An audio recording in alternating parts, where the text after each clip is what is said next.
It's a big, fat lie. They taught this to scare women and to make them think, once again, that they're being victims, and so that they're victims of men. And so feminists are the last people in the world you want to take any advice or information from about men specifically or marriage. Today is a long-form interview, actually, with the lady I'm very glad to have on the show. She's made the rounds for a while, but she's had some articles recently at The Federalist and Washington Examiner that caught my eye. You can follow her on the Twitter at Suzanne Venker, SuzanneVenker.com. She's the author of the book Women Who Win at Love. But what really caught my eye recently was I want to make sure I get the title of this article right. Ladies, stop trying to have sex like men. Did I say Susan? Suzanne Venker, how are you? Goodness. I'm fine. No, you said Suzanne. Okay, thank God. I made sure that I read it here. That's one of the rare instances where I go down to my notes because Suzanne, people have a thing about that, and rightfully so. Well, I do get called Susan, and I don't usually respond, but this time I thought I'd correct you. Well, thank you. I appreciate it. And one time someone actually called me Stefan because some people spell it PH, and I said, well, hold on, not only am I not Stefan, I don't even spell it that way. So you made the error writing and then correcting. Turns out he was dyslexic as well. This was an actual guy at a comedy club who would introduce me. Not his fault. So, Suzanne, Miss Venker, really appreciate a lot of the content that you've put out there. And you were booked for this show before Alyssa Milano went on her sex strike, which we'll get to in a second. But what a coincidence. What a perfect layup. The article, Ladies, Stop Trying to Have Sex Like Men. For people, I want you to describe it for people, but let me kind of recap what I got from it. You deal with what you sort of presuppose as an intellectual fallacy in that women are as sexually predatory as men, which is kind of a tenet of modern feminism, or at least that's what a lot of feminists want to be. Correct me where I have that wrong, and why write about that at this point in time? Yeah, huge reason to write about that. It's all changed, and not because people have changed, but because society and the culture has with respect to the messages and the narrative that is sent to modern women about sex, which is essentially part and parcel of the larger feminist message, which is that there are no differences between men and women, that whatever differences you think you see are just a social construct or the way that parents have foolishly raised their children, and that to accept this means to understand that we need to upend society and do things very differently so that we can achieve so-called equality with men. And the social construct, that's when women's studies became gender studies, correct? Oh, yes, absolutely. Because now, just recently, I think it was Alyssa Milano, actually, she was just apologizing because someone said, Alyssa, not all women have vaginas, some have penises. She was like, oh my gosh, if I could correct it, I'm sorry.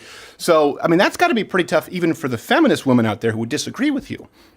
Well, I've steered clear so far of that issue because that's taking it to like a whole nother level. Right. I'm still back on really the remnants of the 1960s feminist movement, which is still very much with us today. In fact, it's so with us, it's not even a movement. It's just embedded into society and accepted as a fait accompli. So the idea of equality meaning sameness has fully taken hold to the point where people don't appreciate or understand or just even grasp the vast differences between women and men and how they're meant to work together as a whole to complement. And so what we have right now are women effectively competing with men because they think they need to be more masculine to get this so-called equal world. Right.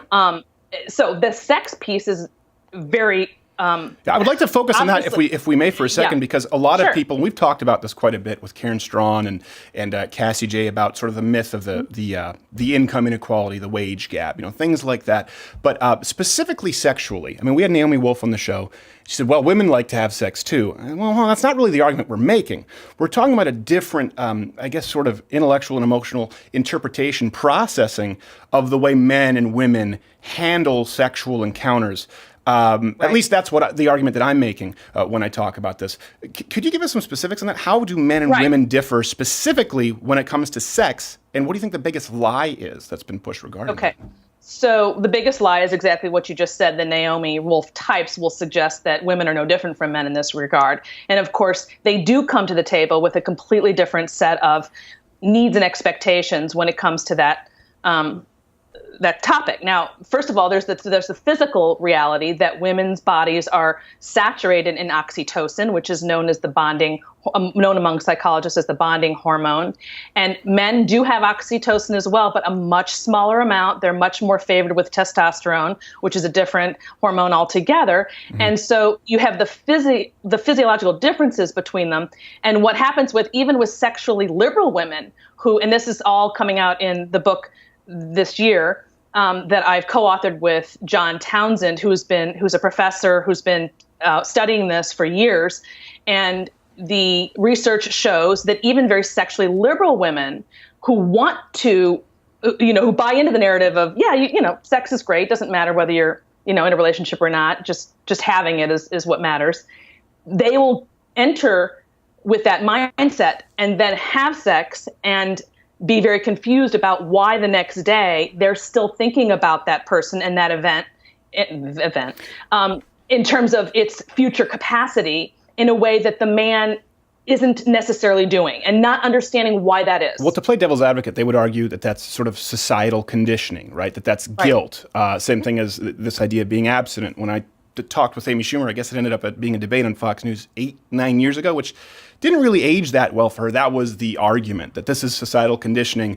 Once women had the pill and once they were told that they no longer needed to be a byproduct of this conditioning, they could be as sexually promiscuous and predatory as men, because that's I guess a freedom that they wanted to enjoy. And if there's anything that proves that to be utterly false, of course, it's the Me Too movement. Because why would we have, now when I talk about the Me Too movement, I don't mean the necessary takedown of certain powerful men who deserved a fall. I mean all the repercussions after that of the bad dates and how it went wrong. We wouldn't have that conversation, or that even the circumstances wouldn't even come up if women were really genuinely just like men, because that confusion wouldn't be there after the fact. Right. Like that Aziz Ansari case with... I still don't fully understand that case. It seems to me that he liked to have a hand in his mouth, which just was weird. I don't even get some of these sexual proclivities. I don't even, I understand some things, but I'm like, what's attractive about that? In that same vein, no, it's a perfect example, because this is the show you chose. You saw the ride, you bought a ticket anyway. There does seem to be really sort of, the premise itself is conflicted, kind of going to the Alyssa Milano, this idea of a sex strike. From feminists. It assumes that withholding sex would disproportionately affect men, which wouldn't really matter if we both wanted sex equally. I mean, do you have any idea what my wife would do if I said, you know what, for that, now you get no sex for 2 weeks? She'd laugh her ass off and go to Costco. We don't like to talk about this. It's a really unpopular topic to admit that women... Well, there's a sleep study recently done, I still have to write about it, where men and women were recently asked whether they would rather have sex or sleep these days with what's going on in the world today. And women, by and large, chose sleep over sex, whereas men didn't. So the idea that women, especially women with children and jobs and all of the rest... So the solution is that for the man to have sex and the wife to be sleeping. This is what you're advocating, correct? I want to make sure I'm understanding this. There's lots of ways to do that, I guess. Okay, sorry. But the point is, everywhere you look in every study, the differences are clear and they're there, but they're not popular, right? Because they go against the narrative that men and women are absolutely equal, or could be, if society would just get out of the way and let them show how equal they really can be. Or same, I shouldn't say equal, the same, because that's really what we're talking about. Yeah. Well, I think it's also important, and I know that you recognize this, that people can have, or couples, husbands and wives, can have equally important roles, but they're not the same. They are not equal in the sameness, but they're equally important. So that's really the crux of understanding what's happened with feminism and how it's affected people today, is exactly what you just said. The whole premise of it was that you can't be considered quote unquote equal unless you're doing the same tasks. But that could only be believed by somebody who so clearly devalued the work of one of those two works, one of the two tasks, if you will. And of course, it's always been about motherhood. Let's face it, it's about taking care of kids in the house. Right. Because they diminished that role, the feminist mind has so little regard for that role. That's how they managed to get other people to also have that same view. Because if you don't happen to share that, you're not going to have any resentment because you believe so fully that what you're doing is of equal value, if not more, than holding a job. Right. So it's only people who are insecure about that value, and then were told over and over via media in every possible way, whether it's the news media or television or movies or what have you, that this is the lesser than role, that said, well, yeah, that's not, I want to go do what's valued. And it's human nature to want to be valued for what you do. Women used to be valued for that role, but feminists took all that away by valuing the paycheck over the relationships and the connections and the home. And so that's what caused people to jump on board, because they wanted to be valued. Right. Well, they would push back and say, well, we wanted to value the choice of a woman to choose a career versus motherhood, just as making it just as readily available as a man. So why push back against that? I know you know that some of the left, they've painted you as someone who's letting men off the hook and telling women that it's all their fault. So what negative effects, or would you have any data that you could point to, as far as this sort of sexual liberation, specifically as it relates to sex and gender roles and relationships, what ramifications have we seen? Well, there's ramifications for sure, but real quickly, if it were true that it was just all about choice, right, then here you are 30, 40 years later, all the choices are right before you, right? Women can have anything they want in terms of their lives. And even with penises that, now. Even penises. Hey. And even with that, as Jordan Peterson has pointed out over and over, the countries with the most gender equality on paper, Sweden and Scandinavian countries, the more you have the opportunity for choice to do whatever, the more the opportunities there, the more likely you are to see those sex differences show up. Mm-hmm. So the whole feminist theory has been completely shattered some 40 years later by proving, in fact, that 70 cents on the dollar they think it proves discrimination, of course. In fact, 40 years later, if you have all that choice and you still have that disconnect in salary, that's clearly a choice, because you have the opportunity now and you're still choosing it. Right. So the idea that you would just choose it if you had the opportunity isn't holding up. Does the same apply to sex, in that women have women have sex more freely available to them? I don't even know what frex is. They have sex more freely available, but they tend to try and stay within the confines of a more monogamous relationship? So with respect to sex itself, it's so hard. We're still piecing through everything that's happening, really, because when you talk about this hookup culture, which is so awful, because women have been, there's a lot more reasons as to why they're engaging in this behavior, and it's only in part because it's not just in part, it's the whole enchilada, but there's different pieces to the whole concept of mapping out your life like a man's and being just like a man. Mm-hmm. If you're going to postpone marriage inevitably, 10 years out to where women used to do it, mm-hmm. and you're focused on the career, well, most people are going to want to have sex before they're 30. I know you were exception and you had that great, I love that article. That was great. No, I wasn't 30. We got married when we were 24, and I talked about how, it was very difficult. Well, I loved your article. I thought it was great. I'm sure it was very difficult. And more power to you. But most people, unless they marry younger like that, if you marry at 22, 23, 24, 25, much more doable, in my opinion, for the average person, at least as a sales point to sell it, than if you're going to wait till you're 32 or 33. Right. That's going to be a lot harder. So the abstinence idea works really well if you marry younger. But you can't really call for that and say, oh, yeah, marry in your 30s. That's never going to fly, right? So, but that's the message women are getting, that you marry later. So, of course, what are you going to do in the meantime? You're going to have a lot of sex. And you're going to have a lot of different relationships that you're going to move in and out of. And my argument is that that's ultimately very destructive, in my opinion, to specifically women, but I think men and women too, because I think a lot of men would like to find women who would like to get married and settle down. But now they're finding women are more aggressive than they are in the sex department. Yeah. That's another consequence of this narrative. Yeah, we just had a letter about that in a life advice segment yesterday, where he was a virgin and she was not. She was previously married and she was into some stuff that he was uncomfortable with, and he was asking for advice. I'm like, I haven't really run into this before, but my advice is don't take anything off the table, because you don't know in 15 years if you might want that on the table. So talk it out. But what negative ramifications, I guess, would you point to specifically? So let's assume, okay, a woman has postponed marriage indefinitely and she's having sex with more partners than before the 1960s through today. Like, what if you were to make the case to a young woman? What would you say are the benefits to being abstinent, or at least keeping sex reserved for a serious long-term relationship? Oh, gosh. Well, sorry, I know these are very macro questions. Like, why would it be good to find someone you love? I know it's tough but I'm trying to give you enough lane to use. Because I always open with the same question if I were talking to a young woman. What do you want? What is the end goal? That is such an important question, especially today, because I don't think we think far beyond tomorrow because of the way the world is today.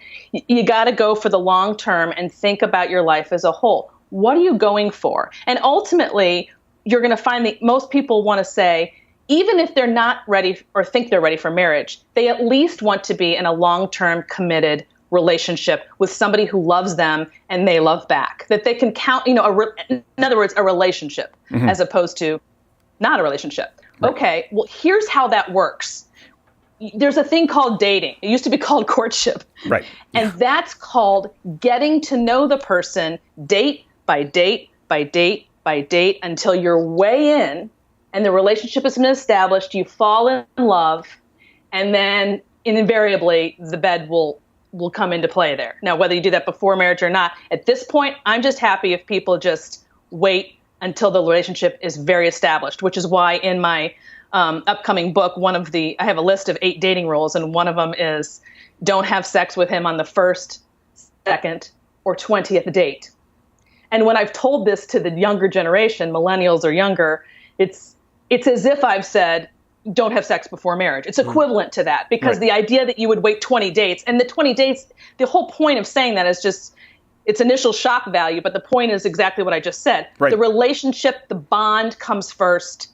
The sex is inevitable once the bond is there, but you don't put the cart before the horse, because invariably it's not going to work out long term. So, well, what about people who say, what if you're sexually incompatible, that you bond beforehand, then you find out that you're not compatible sexually? That's a very common argument. Yeah. So you might have a different take on this since you were abstinent before. So you'd have a better firsthand take on that, I suppose. But I always argue that I didn't say you have to necessarily wait until you're married, right? So if you want to determine that prior to marriage, right? Figure that out shortly before, right? Like once you're in. But I also happen to think that it's a very natural thing that you can. I think it's a weak argument. It's not rocket science, typically speaking. Now, I would imagine more so for women, in the sense that if they find a man who is attracted to typically angry, aggressive feminist types, he might be a selfish lover. Yeah, well, there's a self-fulfilling prophecy there. Why'd you get with him to begin with, right? But I think the sexual attraction chemistry comes way before. I don't know what I can say on this show. No, you can say whatever you want. You can say honestly whatever you want. I said penis like 5 times. You can say it. Before you put the penis in the vagina. Whoa, not every woman has a vagina. That's the problem. It's not the words. It's the premise. I don't agree with it. Neither would Alyssa. That's what I call Milano. Continue. Before that happens, you already know whether you have chemistry. You don't need to do that specific thing to know the chemistry. You sit down across from somebody on a date, and you'll know like that, whether or not you're attracted to each other. A few dates in, you're still going to know. I mean, you know, and presumably you're kissing and whatnot, and you can determine this sexual attraction without that specific act. Right. That's a good point. And I want to make sure before the angry warriors come in. Like I said, my wife and I were completely abstinent for each other. And before that, I had done some stuff in high school. I had lived a full life. But that's why it was so hard for my wife and I, because we said, listen, we want to be consistent with our values. And was, of course, wildly sexually attracted to her. This idea that it's easy. I mean, it's not easy. It's certainly not easy for men. It's also not easy for women. That being said, it wasn't easy because we were in a loving, committed relationship. I think it would have been pretty easy for my wife, or she would tell you it was never a struggle to fend off one-night stands. That came pretty naturally to her. But once we were in a relationship, it was a struggle for both of us. Yes, it is. It's very hard. And so some people will make it and some people will not. But at this point, like I said, we're so far out of the gate on that. I'm just happy if people just associate sex with bond, commitment, relationship, and not entertainment. Right. I mean, that's really what I'm going for. That's what I'm interested in, especially for this younger generation. And I really think they don't understand the connection because they don't have anybody who's telling them to wait or that comes later. They think that there's kind of a split. There's kind of a split between I guess you would say sort of the far left progressive feminists who just say have free sex, you have a birth control pill, put on a sailor's condom. Of course, at the taxpayer expense, they need to pay for all of these contraceptives and birth controls, including. Of course, that's another subject. Yes, exactly. 16 out of the 21 for Hobby Lobby is not enough. That's clearly oppression of women. We have not reached yet the stage of choice. I don't even remember what my point was. What was I talking about before this? I just started thinking about Hobby Lobby. Where are you going? I have no idea. That you waited and it was hard and, okay. Careful. Poor choice of words. But, Hey. oh, this is going to be my point. You Accurate. wrote another article, I think it was a Washington Examiner, about the positive societal effects. And I've talked about this quite a bit. Listen, when you talk, what I was saying, the far progressive left, let me get to that next point. Let me put that on the shelf. And then you have sort of the incels, the people on the right who have just, they've taken part in this sexodus because they're afraid of women, a lot of men, or they've been rejected by women. They feel they've been mistreated by women, but it's not necessarily voluntary. And then you have a lot of men who sort of reject this idea of long-term relationships, and that leads to the hookup culture. And there aren't many people saying, hey, listen, there's a place for complementary roles in relationships, and waiting is a good thing for both of you. A lot of people saying, well, hey, you know what? Women are now acting like whores, so now go out and be a cad. And I think that's an important point to make, and you write in your articles about the positive societal benefits there, including fewer fatherless households. I mean, we've talked about this in the show. Maybe you can educate them a little more than I would. Sure. Compared to free healthcare and education, the idea of a nuclear family would solve a lot more of society's woes. So I would say that's probably really more at the core of why I do what I do and what my real ultimate message is. It's really about saving the family, but that's too lofty of a goal, so I have to break it down. But that's really ultimately what I'm talking about, because there's a direct connection between our new attitude towards sex and you have to take that and break it down to what's happened as a result of that. And so I connected it to fatherlessness, saying, so ultimately, the more you're embracing this idea that sex is not, forget marriage at this point, that it's not even connected to a bond in a relationship, is to essentially move away from any sort of courtship or marriage or dating rituals that would lead to marriage. And I'm saying, look, the goal for most people, don't ask feminists because they don't care, but for normal people, they want to get married and have families. That's a fact. In fact, 99% of people are going to do that. If you ask them, at least they want to do that. So what's the best way to get there? And so if you're relationship oriented and you're marriage oriented, every choice that you make sexually is going hopefully lead toward something just happened with your microphone there. I think you might need to Darth rotate Vader your headphone jack or something. I apologize. You sound like, I don't know what's happening. What's going on there? Maybe unplug it and plug it back in. now. Like Daft Punk. Let me hear you. Keep giving me yes, that's better. You started sounding like Daft Punk there for a second. No, sorry. Continue with the point you were making about it obviously being important to preserve marriages. If your goal is marriage, then the decisions that you make early on are all predicated on that goal. Mm-hmm. So, and that includes sex, and in terms of, everything, what you choose to study in school, and certainly the kind of guys or gals you're going to go out with is going to be dependent on what your ultimate goal is. So since most people want to get married, I'm saying then make a connection between the choices that you're making early on, as opposed to thinking that you're going to worry about that later. And so if you're postponing marriage and you're moving in and out of relationships and just having sex more casually, then clearly that has something to do with why fewer marriages are being formed to begin with. Because by the time, and here's the kicker, by the time women get into their 30s, their market value, their mate value, declines, whereas men's rise. Now, nobody wants to talk about this, and this is going to be in my book. But men, as they get older, become more attractive because they're getting more established in their careers and in their lives, and it takes men longer to mature than women. Yeah. So by the time their mate value rises when they get older. But as women get older, especially in their 30s, those men the same age are often looking for younger women. More fertile women, more attractive women. They become like silver foxes, sort of like Timothy Oliphant. I mean, I'm a straight man, but I see him with the silver hair, and I say, as I see the grays coming in, well, I'm just going for the Timothy Oliphant look. Some guys really pull it off. Not that women become physically less attractive in their 30s. That's not what I'm suggesting. But, men tend to be a little more awkward a little later in life.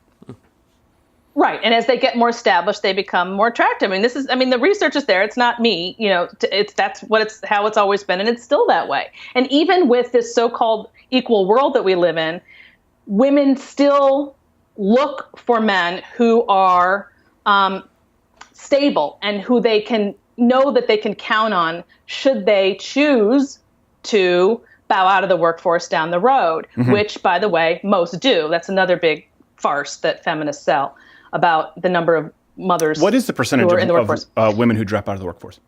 So right now, like what you'll hear in the media is 70% of mothers with children under 18 are in the workforce. And that's technically true. What they don't tell you is that the vast majority of that group work part-time. So if you combine the mothers who work part-time with the mothers who don't work at all, which is about a quarter of mothers, married mothers now, we're talking about married mothers, of course. Okay. Then you get the majority of married mothers who are actually home full-time or home full-time and have part-time work on the side, which could mean, anything as little as 5 hours a week. Right. It could be an Etsy shop where you sell some seaweed soap. Yep. By the way, shout out to my Etsy lady who sells seaweed soap. It's wonderful. Sure it is. It is. I support Etsy. I support the little guy because I'm not the party of big business or small business. I'm the party of Etsy storefronts that I would never walk into if they were physical storefronts for fear of my own personal safety. And that's a perfect example of businesses. You would lump that person in who has a business. Maybe she opened up a shop after her kids were all in school, and she works during the hours that her kids are in school. You cannot lump that person in with a mother of 3 children under 5 who's in the workforce full-time, year-round. You just can't do that. No, you can't. Those are 2 totally different lives. And it's also not fair to compare that career arc to say, Dr. Ben Carson, who was separated and conjoined twins at that time. It's like one takes a little bit more commitment and means that he probably needs a woman who can help support that role because it's a very high-pressure, high-time value scenario. But then that goes back to what we were saying at the beginning about devaluing that non-remunerated work. So work that does not, if you don't have accolades and a paycheck, it's completely dismissed in this country. It didn't used to be that way before feminism came along to do that to it. I mean, we exalted mothers. That's a good point. I look at it sort of as almost planning for life after college. It is kind of crazy when you think about how much time we spend thinking and planning and, of course, instilling in children that, well, it's very important to pick your major. It's very important to figure out what you want to do in life. But something that will affect more people. I mean, most kids change their majors, but most people will want to get married, and particularly women. We don't spend nearly as much time telling them to plan for that portion of their life, which will be more fulfilling and more impactful. I do, but I think it's extremely rare. I mean, I don't know of anybody who really goes out and tells them one-on-one, look, here's the deal. Don't listen to this. Don't listen to this media. Basically, my overall message is, if you listen to the culture and follow its narrative, you will fail in life and in love. You will fail because everything that they teach you is going to land you in this, it's a dead-end road. And it's because they won't talk about these truths, these politically incorrect truths about, for example, the difference between women and men and how they want different things, how they bring different things to the table. Here's a perfect example. In the last week, there's been 2 articles about the amount of work that married mothers have to do on the home front compared to their single mom counterparts. And since single moms don't have to do, the reason single moms don't have to do as much work as married moms is because of that dreaded father/husband who's in the house who causes more work for her. So then they hailed single motherhood as, well, it's not so bad after all. in the end, actually, it's really great because A, B, C, D. Right. With, of course, no conversation about the children. I'm assuming they didn't poll the kids in that Rachel from Friends yes, episode. Exactly. Yeah. No conversation about the children. Yeah, no, So, I think, and I will say this, and I don't see you at all as letting men off the hook or this idea that you're I see you as truly looking at the idea of choice and wanting to value all work provided from both men and women. But I will say this, a lot of these lies from modern feminists, they do seem to instill a false sense of confidence or value in certain choices for women. For example, if you get a career, you will be fulfilled. And I will say that as a general rule, in my experience, they instill fear in a lot of young men. And I'll say I had to deal with this because I work full time and I work really long hours. And my wife and I have had these conversations. We're going to be having kids a little bit later in life just because of my career. And I was really afraid for a long time. And I'll tell you why. A big part of it was because you see all the time in the media, it's like, oh, he gets home from work and he thinks that's all he has to do. And in my head, I'm going, oh my gosh, yeah. After working a 12, 14-hour day, I really probably am not going to have the juice in me to do dishes, to do that much laundry. And yeah, it's going to kind of be necessary that someone else helps me with that. But a lot of men feel as though all of the above are expected of them. And I think they feel the weight, whether it's accurate or not, they certainly feel the weight of the world on their shoulders. Absolutely. And of course, you can't hear this in the media because it's taboo. The reality is that women's work at home has actually declined. This just came out at Pew last week. The women's, because of course, convenience foods and technology and all of this has made it easier at home for women. Right. But the expectation for men is that the expectation for men is that they do more, but they don't work fewer hours than they did. So women work fewer hours than men. Mm-hmm. They have less housework at home. Men are not working fewer hours and are expected to pick up more at home. Mm. So it doesn't come out in the wash because ultimately the real problem is that you're trying to have two people working your hours that you just described, Stephen, two parents working your hours with little kids under 5. Forget about it. Mayhem. Complete mayhem. And this study doesn't want to say that's the reason why your life is, there's no time in the day, bottom line. Well, it's not dad. Well, I can give you sort of anecdotally. Right now, my wife has gone. My father-in-law, great man. I've talked about this on there. He had sepsis, and he has to undergo the surgery right now. And so she's gone to help my mother-in-law. So she's gone for about a week, about a week and a half. And I'm able to do everything. You know, we have 2 dogs. Do the laundry, do the dishes, make sure I take care of my own meals. Also do this program, but it's difficult. And I certainly miss my wife. And one of the biggest arguments we got into in the last couple of weeks, and really when you look back at it, we were just kind of wires were crossed. It was a good thing. And I think this is one of the most toxic lies from feminism as a man. One of the most toxic lies, using that word, I guess ironically you're toxic, is that men want to dominate women. Men want, women to submit in a way that is disrespectful. When the truth is, the big argument we got into, she was leaving not only for her father-in-law, but she has a bachelorette party coming up. She's been on the road quite a bit. And some of them were trips to help me. We have a cottage. We're finally actually getting on a small lake up north. And we kind of got into an argument. I said, well, you know what? Maybe kind of going forward, it'd be good if you could be around home a little more. You've been traveling a lot. And she got a little bit upset. And she said, well, I was doing this and I'm traveling and this is for you. And I said, yeah, but you know what? But what I really want is my wife. And that's because I love my wife and I want my wife around, and it hurts when she's gone a lot. And that's not just the convenience thing. And this idea that the anger comes from a place of wanting to dominate my wife, I think a lot of men inherently are hurt by it in the vilification. I'm 51. I've never met a man who thinks like that, including my own father, who was born in 1922. It's a big fat lie. They taught this to scare women and to make them think, once again, that they're being victims. And so that they're victims of men. The average husband, and I'll say husband here as opposed to just man, because there's a big difference. Yeah. When you marry, once you've made that choice, everybody changes. Women and men both change when they become husbands and wives, and then again when they become mothers and fathers. And a husband's mindset is to help and serve and work with his wife, not to hold her down in any way. I mean, not to say that you can't find somebody like that, but I have seriously yet to meet that person. That's how rare he is, in my opinion, today. Whether he was that way I even take issue with the fact that it was that dominant back in the day, because I don't think men are, that's not who they are. And so feminists are the last people in the world you want to take any advice or information from about men specifically, or marriage, or motherhood for that matter. That's not their area of expertise. No, well, now, what about these women who would point out, and I think it might have been the Young Turks who said, well, clearly Suzanne is hypocritical because she's written X amount of books and she works and she's a professional, so she doesn't believe what she's saying because look at the, which is kind of a compliment to your catalog of work, but still, you're a horrible human being. No, I'm happy to talk about that. I used to get asked that a lot. I must have clarified it a while because it's been a while since I've had to. So every decision I have ever made has been with the focus of my family at the center. And so marriage and motherhood was going to be it for me. It was always going to be it for me. I actually was married before, no kids, for 4 years in my 20s. And much of the reason why we divorced is because of this. Different priorities, different timelines and values and what not. But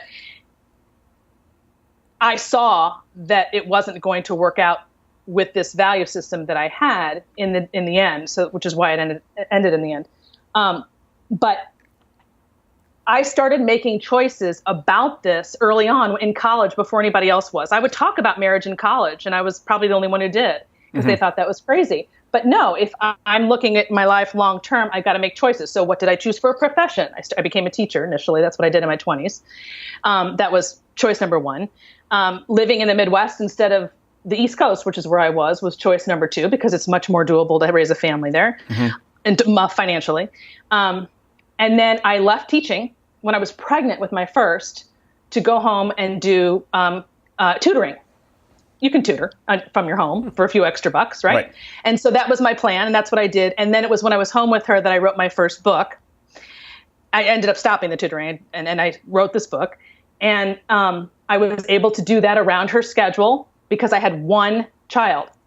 And then once the second one came along 3 years later, I was out of commission for the next 5 years because once you have two, you no longer have that nice little schedule. Especially if one of them is nice, one of them is evil, as is my theory with the Olsen twins. I don't remember which one's evil, but I know one of them is. Yes, mix around. Well, my son wasn't evil, but he was a handful, and it was way harder with him. So he took up all my time, and that's probably why I didn't have a third. But at any rate, so I was able to work my work schedule around her sleeping and her naps early on. And then I was like incognito. And then when they were both back in kindergarten is when I picked up and wrote the next book. So everything, and I've never, no nannies, no daycare, nothing. My husband works full time, always has. He's the breadwinner. So yes, I make money. Yes, I have a career. And I'm not telling people you can't do that. Figure out a way to do that around your other priority, if that's going to be your priority. So I am actually living proof, not that I'm a hypocrite, but that it actually can be done if you're creative and resourceful and what have you. And you seem like a pretty strong-willed woman. You seem like a woman with strong opinions. I think the left might imagine your husband is sort of a Cagney character coming home and giving you the old 1-2 holding your wrists because, there isn't beef stew in the pot. But what is your relationship like? And how does your husband handle, obviously, you being in the limelight? Well, the short answer is he's extremely supportive because he believes in everything that we have the exact same value system. I mean, it's just...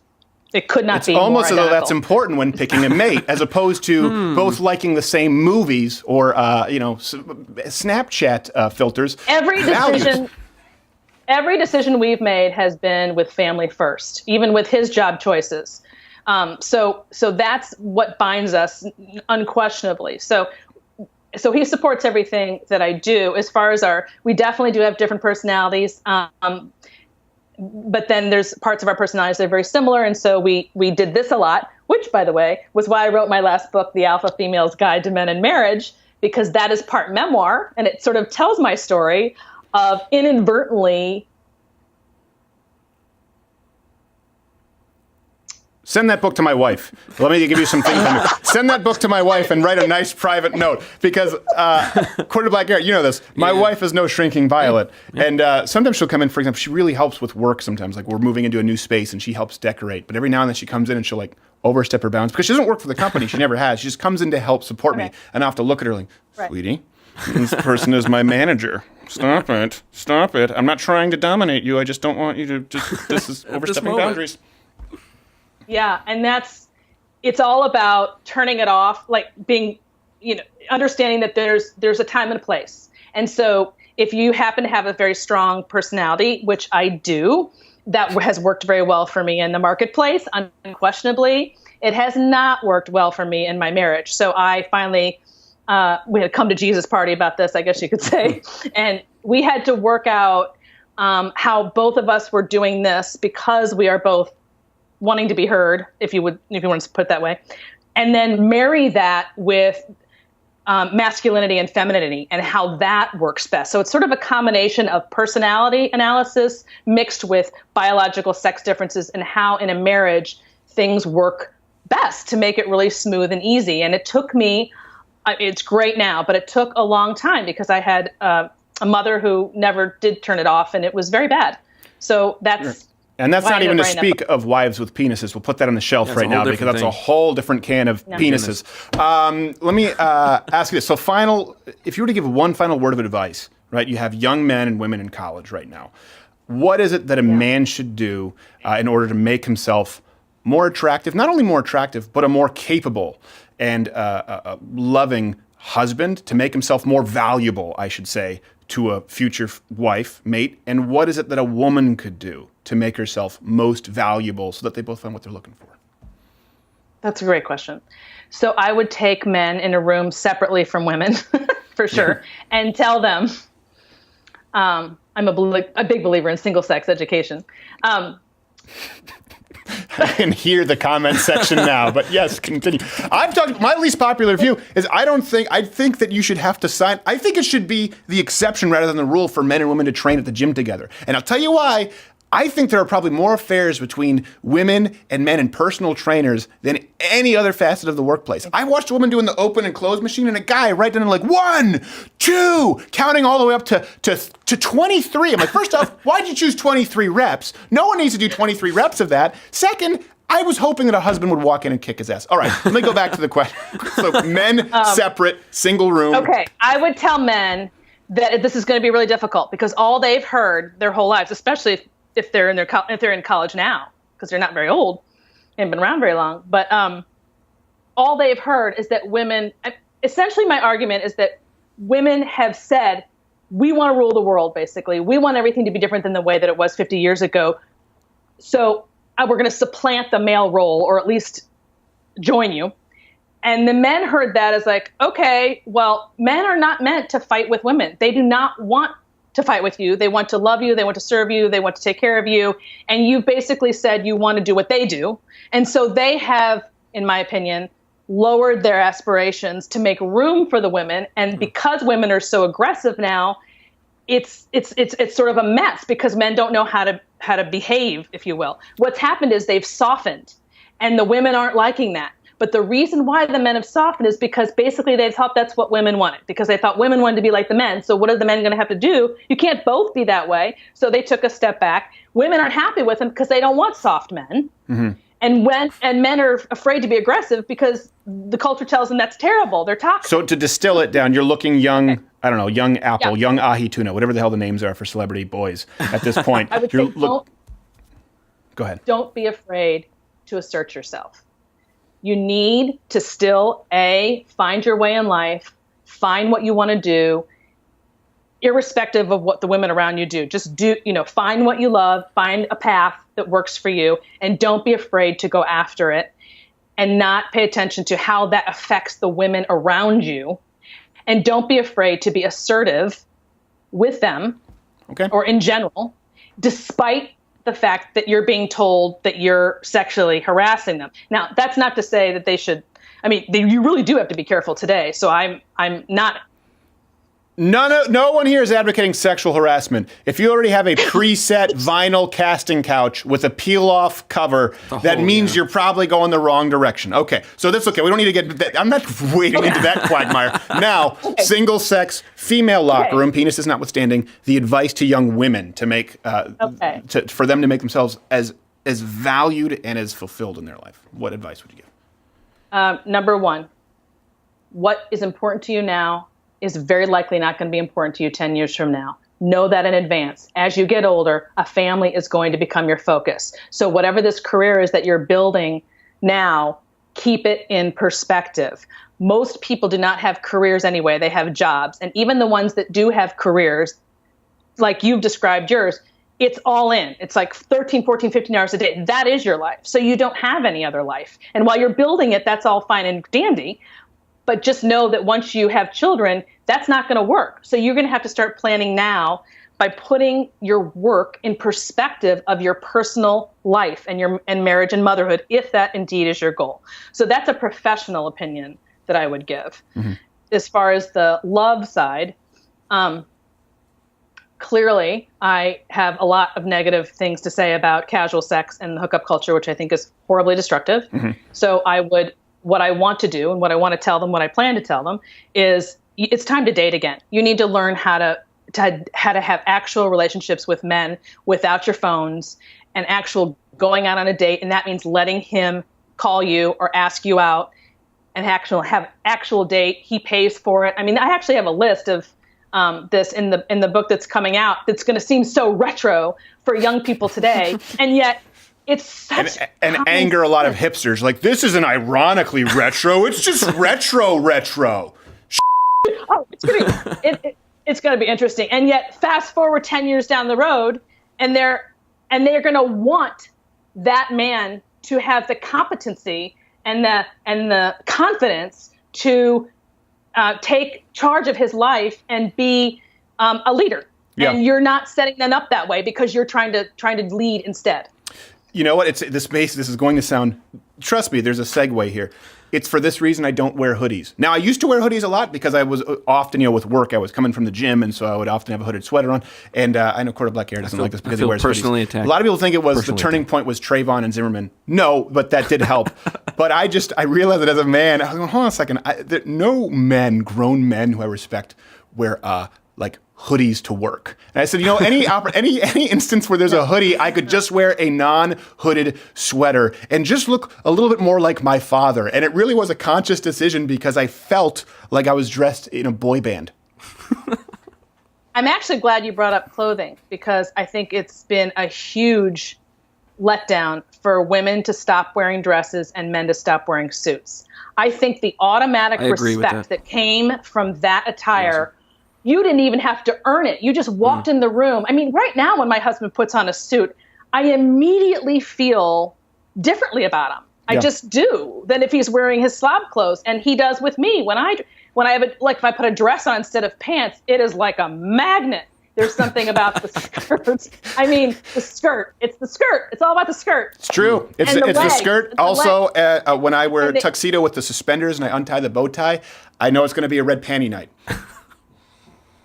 No, red panty night just means dressed. It means it's gonna be a good night. That's what it means. This is a term that has been used in our household. Also, Conor McGregor. But yes, it is like a magnet. That being said, we could say we could agree that's a little bit societal because when we could go back further to men in tights, are dressed like William Shakespeare, and most women would say that's silly. So that does change.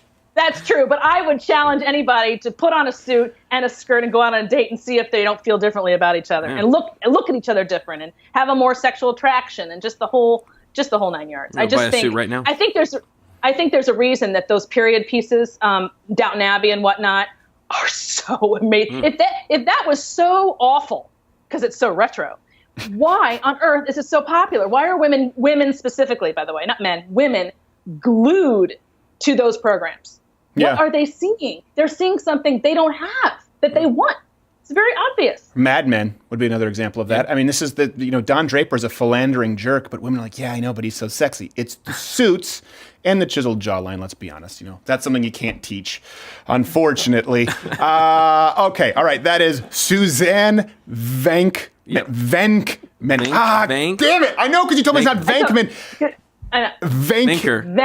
Venker. I just said Venkman, didn't I? It's the Ghostbusters thing. I was saying, don't say Susan, say Suzanne. Don't say Venkman, say Venker. Suzanne. Thank you. Venker.com. The Twitter is Suzanne Venker. Hey, Suzanne, I really appreciate you taking the time. I know we've gone overtime, and I hope to have you back when this book is out. Hey there, here I am drinking from my mug in a button down. How often do you see this? Never. So do me a favor and yourself, click one of these videos playing one of these boxes here, or subscribe, hit the notification bell also, because subscriptions don't really mean a whole lot. If you really want to support the show, join my club. If you don't, then there's no helping you.